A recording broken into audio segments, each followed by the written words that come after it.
What up, y'all? Appreciate you showing up, hanging out, listening to my dumb ass, like and subscribe. So, wanted to talk about a game. I wanted to talk about Helldivers 2. Specifically, in the sense that, well, one, I watched David Jaffe play about an hour and a couple minutes of it. I'll tell you about that. But also, this whole thing, I don't know if the fanboys have been kind of touting it or whatever, but I saw somebody post it. And basically they said, oh, Helldivers is the #1 spot, taking over Palworld or something like that, right? On Steam. I believe it was Steam. And I mean, the uninformed would be like, oh my gosh, a big W for PlayStation or whatever. But I'm like, okay, first of all, on PC as well. Second of all, they do that list by revenue that week. It's not a overall how much it's sold. It's just that week. So this week, or the week that Helldivers came out, which was this week, is what they're doing. Also, Helldivers costs more money than Palworld. You know, like I said, by revenue. So they have to sell less copies in order to surpass Palworld in the standings. We can do the math real quick. Palworld is $30 and Helldivers 2 is $40. You know, so $40, right? And 30, you do the math, $10 difference, right? 10% of the 40 is 25%. I mean, 10, you know what I'm saying? So, Helldivers 2 has to sell 25% less to equate to Palworld's revenue numbers. And so, you know, there's a bunch of, you know, if you leave out certain information in these lists and stuff, then, you know, of course you'd be like, yeah, I'm touting it. Yeah, that's the whole thing. Like PlayStation does. They tout, oh yeah, we sold the most consoles, but you didn't make the most money. So what is even the point of you touting that you sold the most consoles if y'all ain't #1?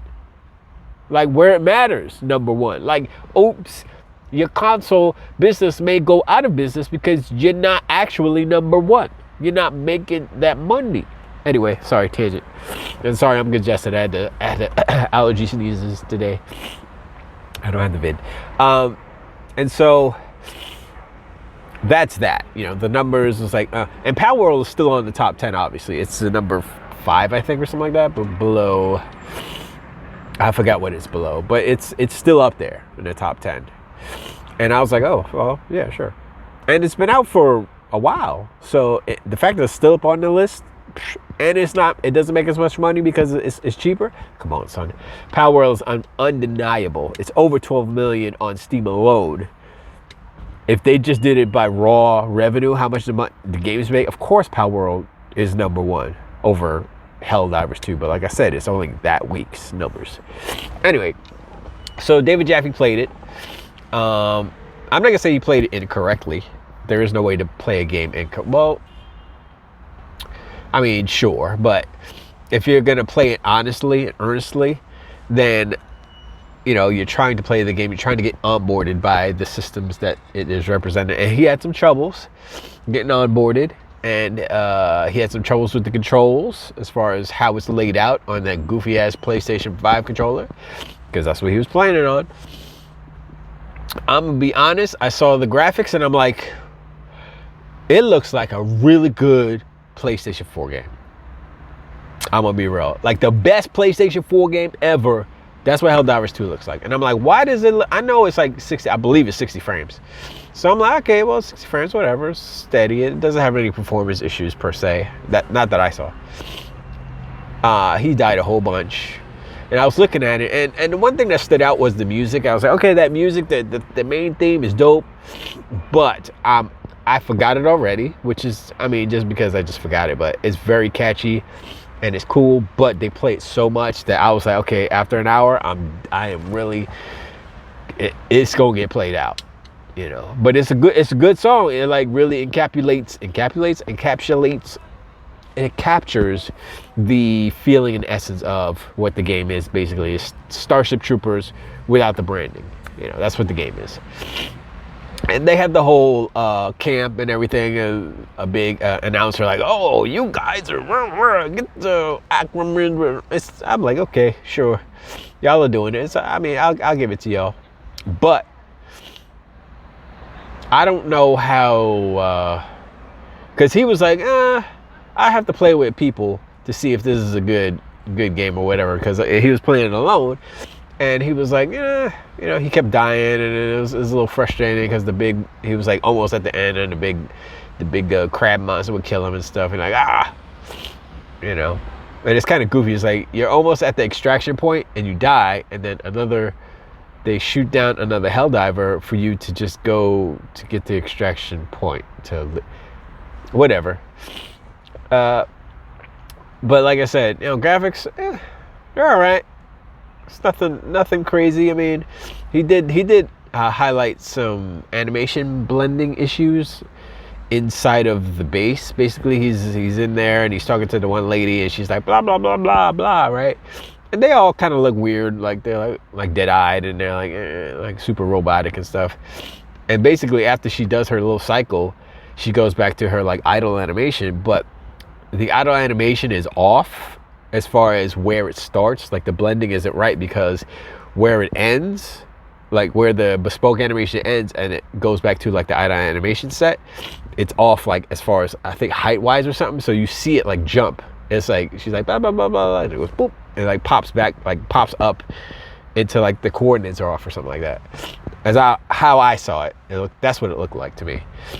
And he noticed it. He noticed it right away, and he's like look, watch, and he did it. And I was like, oh yeah, it's weird.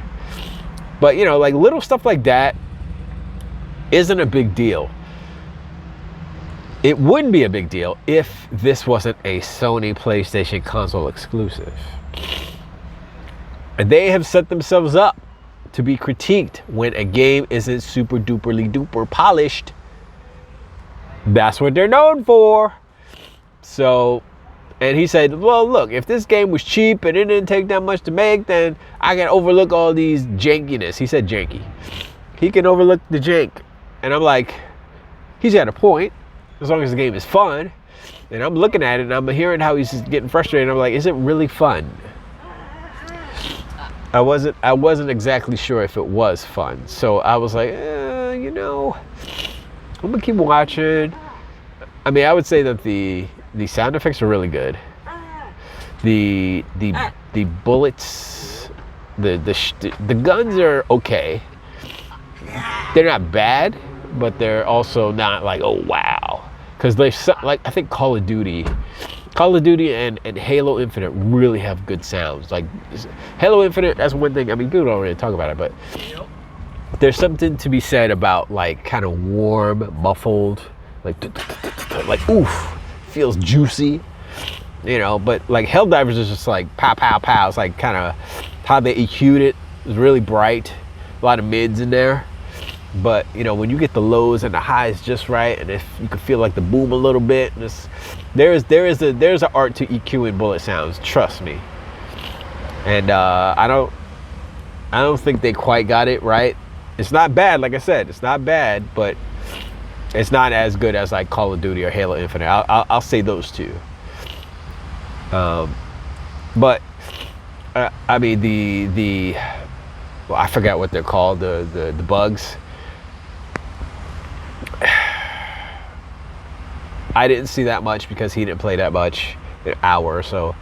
So I mean, I guess as you get more into it, you'll have different varieties. I don't really know. I don't know. I mean, that would be, I would assume that, whatever. But on its surface, it's a little, I don't know. One thing I would say is like the menu animation is pretty dope. Like when he was in the ship and then he like walked up to the table, kind of, and then zoomed into the table, and I was like, you know what, that's dope. The animation transitions to the menus and stuff. I was like, cool.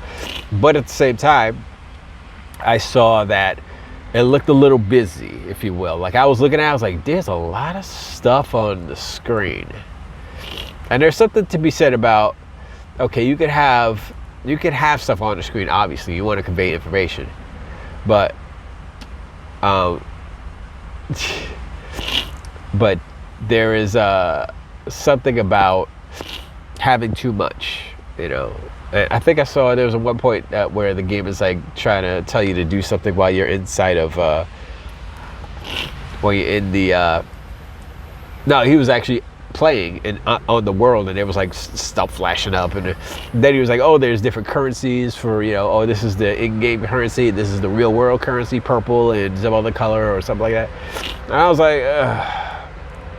So we'll see about that. I'm not too sure how that will work itself out, you know. But these are the games that Sony needs to make or wants to make in order to be relevant and to stay alive. I don't know if this game is it, as far as it's gonna be a big old super duper dope game that everybody wants to put money into. It seems like a okay time, but I mean, you're paying $40 plus microtransactions. If it was free to play and you had your microtransactions and stuff, and I believe they're only cosmetic, possibly, I don't know, I didn't look into it. He thought that they were play to win, and then he was like, oh, is it microtransactions? So, oh, can I win it? Can I earn it in game and all this stuff? A bunch of questions. I'm super clogged up now. But he was, I don't know, I don't know if he got his answer. I know he was looking at the store and kind of getting it all in. So I was like, all right, well, we'll see. But I mean, the main thing for me is that whole Steve thing, and they're bragging about, oh, it's #1 in the charts and all that stuff, and I'm like, y'all mudflowers, yeah, that's not how that works, you know. Yeah, as far as revenue, but they're not giving you the right numbers, and not give you the real numbers, and not give you the whole thing. And then I saw, of course, a graph where they said they had the concurrent high concurrent numbers, or I think total concurrent numbers or something like that, or I think maybe highs, like the highest concurrent numbers at one point. Palworld 2.1 million, Helldivers 2 64K. And Helldivers is way down the list. It's like six or seven, and I'm like, there you go. So, like, you know, this one list this 1 week is a little misleading. We have to look at the same time period. So however long Palworld's been out versus how, you know, the same amount of time that Helldivers 2 is out, and then you can compare and contrast, but not like this. And even then, it's still a little off because Helldivers 2 costs more money.